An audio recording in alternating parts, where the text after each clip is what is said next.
Digital and offset printing. Digital printing ಅಂತಂದರೆ ಅದು modern printing. Offset printing ಅಂತ ಅಂದರೆ ಅದು ಕಾಮನ್ ಪ್ರಿಂಟಿಂಗ್, ಅಂದರೆ ನಾವು ಮ್ಯಾನ್ಯಲಾಗಿ ಮಾಡ್ಕೋಬೋದು. ಇದು ಬಂದು ಡಿಜಿಟಲ್ ಪ್ರಿಂಟಿಂಗ್. ಇದ್ರ ನೇಮ್ ಬಂದು ಕೋನಿಕಾ ಮಿನಾಲ್ಟಾ ಅಂತ. ನಾವು ಡಿಜಿಟಲ್ ಪ್ರಿಂಟಿಂಗಲ್ಲಿ ನೋಡೋದಾದರೆ ಮೈಕ್ರೋ ಕಂಟ್ರೋಲರ್ ಮತ್ತು ಎಲೆಕ್ಟ್ರಿಕಲ್ ಡಿವೈಸಸ್ಸಿಂದ ಆಪ್ರೇಟ್ ಆಗುತ್ತೆ. ಅದೇ ನಾವು ಆಫ್ಸೆಟಲ್ಲಿ ಆದರೆ ನಾವು ಒಂದೊಂದಕ್ಕೂ ಪ್ಲೇಟ್ ರೆಡಿ ಮಾಡಬೇಕು, ಅದಕ್ಕೆ ತುಂಬ ಟೈಮ್ ಹಿಡಿಯುತ್ತೆ. ಇವಾಗ ಡಿಜಿಟಲ್ ಪ್ರಿಂಟಿಂಗಲ್ಲಾದರೆ ಕ್ವಿಕ್ ಮತ್ತು ಶಾರ್ಟ್ ಕ್ವಾಂಟಿಟಿ ಇದ್ದರೆ, ಇವಾಗ ಕಸ್ಟಮರ್ ಏನಾದರೂ ನಮ್ಗೆ ಇವಾಗಲೇ ಬೇಕು ಅಂತ ಏನಾದರೂ ಅರ್ಜೆಂಟ್ ಮಾಡಿದ್ರೆ ನಾವು ಅದನ್ನು ಡಿಜಿಟಲ್ ಪ್ರಿಂಟಿಂಗ್ಗೆ ಪ್ರಿಫರ್ ಮಾಡ್ಬೋದು. ಅದೇ ಆಫ್ಸೆಟಲ್ಲಾದರೆ ತುಂಬ ಟೈಮ್ ಹಿಡಿಯುತ್ತೆ. 2-3 ದಿನ ಟೈಮ್ ಬೇಕಾಗುತ್ತೆ ಅದನ್ನು ರೆಡಿ ಮಾಡೋದಕ್ಕೆ. ಡಿಜಿಟಲ್ ಪ್ರಿಂಟಿಂಗಲ್ಲಾದರೆ ನಾವು CMYK ಕಲರ್ನ ಅದು ಮ್ಯಾನ್ಯಲ್ ಆಗಲ್ಲ, ಮಷೀನಲ್ಲೇ ತಗೊಂಡು ಆದರೆ ಇನ್ಸ್ಟೆಂಟಾಗಿ ಅದೇ CMYK ಕಲರ್ ಯಾವ್ದು ಬೇಕು ಅಂತ ಎಷ್ಟೆಷ್ಟು ಬೇಕು ಅಂತ ಅದೇ ಸೆಟ್ ಮಾಡಿಕೊಂಡು ಅದೇನೇ ಪ್ರಿಂಟ್ ಕೊಡುತ್ತೆ.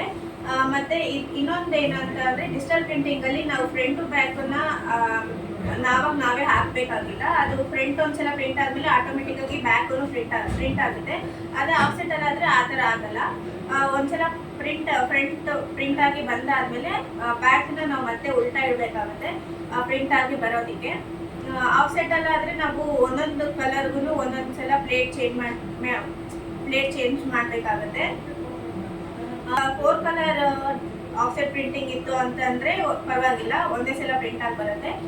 ಇಲ್ಲ ಒಂದೇ ರೋಲರ್ ಇರೋದು ಅಂತ ಅಂದರೆ, ಆಫ್ಸೆಟಲ್ಲಾದರೆ ಒಂದೇ ರೋಲರ್ ಇರೋದು ಅಂತ ಅಂದರೆ ನಾವು 4 ಸಲನೂ ಪ್ಲೇಟ್ನ ತೆಗೆದು ಹಾಕಿ ಮಾಡಬೇಕಾಗುತ್ತೆ. ನಾವಿವಾಗ ಆಫ್ಸೆಟಲ್ಲಾದರೆ ನಮ್ಗೆ ಯಾವ ಕಲರ್ ಬೇಕು, ಇವಾಗ 2 ರೋಲರ್ ಆಫ್ಸೆಟ್ ಪ್ರಿಂಟಿಂಗ್ ಇರೋದಾದರೆ ನಮ್ಗೆ ಯಾವ ಕಲರ್ ಬೇಕೋ ಆ ಕಲರ್ನ ಹಾಕೋಬೋದು. CM ಬೇಕಾದರೆ CMY ಹಾಕೋಬೋದು, YK ಬೇಕಾದರೆ YK ಹಾಕೋಬೋದು. ರೆಸಲ್ಯೂಷನ್ ಏನು ಯಾವುದ್ರಲ್ಲೂ ಕಮ್ಮಿ ಆಗಲ್ಲ. ಡಿಜಿಟಲಲ್ಲಾಗಲಿ ಇಲ್ಲ ಆಫ್ಸೆಟಲ್ಲಾಗಲಿ ಎರಡರಲ್ಲೂ ರೆಸಲ್ಯೂಷನ್ ಅಂದರೆ ಜಾಸ್ತಿನೇ ಇರುತ್ತೆ, ಕ್ವಾಲಿಟಿ ಚೆನ್ನಾಗೇ ಇರುತ್ತೆ ಎರಡರಲ್ಲೂ.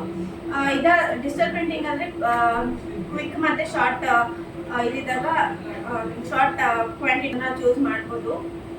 ಡಿಜಿಟಲ್ ಪ್ರಿಂಟಿಂಗಲ್ಲಿ ಹೀಟ್ ಡ್ರಮ್ ಇರುತ್ತೆ.